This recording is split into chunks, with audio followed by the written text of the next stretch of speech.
नमस्कार दर्शक बंधु आपको स्वागत करछि ओडिशा डेली अपडेट भिडियोटी आरंभ करिया पूर्व आपण गोटे छोटिया अनुरोध करी जदि आपण मानक ये भिडियोटी भल लगे ताले एबे हम चैनल को सब्सक्राइब करंतु एवं वीडियो को लाइक करंतु एवं कमेंट सेक्शन में कमेंट करी जणांतु आपण को वीडियो किपर लागिला।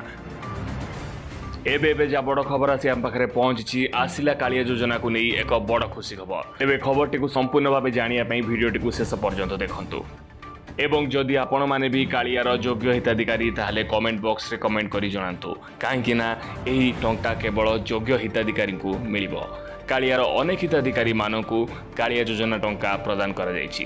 राज्यर समस्त नाममात्र चाषी परिवार को समुदाय 300 कोटी टंकार सहाय्य करा जायछि।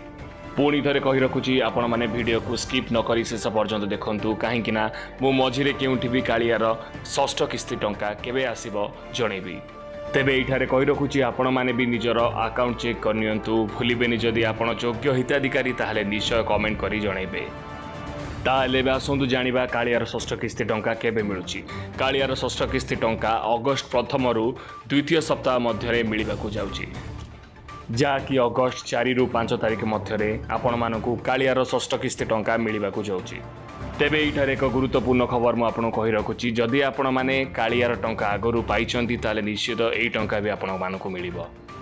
तेबे या थिला कालिया योजना विषय रे किछि गुरुत्वपूर्ण खबर। एही परी खबर आसंता काली जानिया पई एबे हम चैनल को सब्सक्राइब करंतु एवं नोटिफिकेशन बेल को दबाई दियंतु जहाँकि मु आगो को एही परी खबर आनिले आपण माने प्रथमे जानि परिबे। रहउची पुणी देखा हबो आसंता काली आउ एक इंटरेस्टिंग वीडियो रे।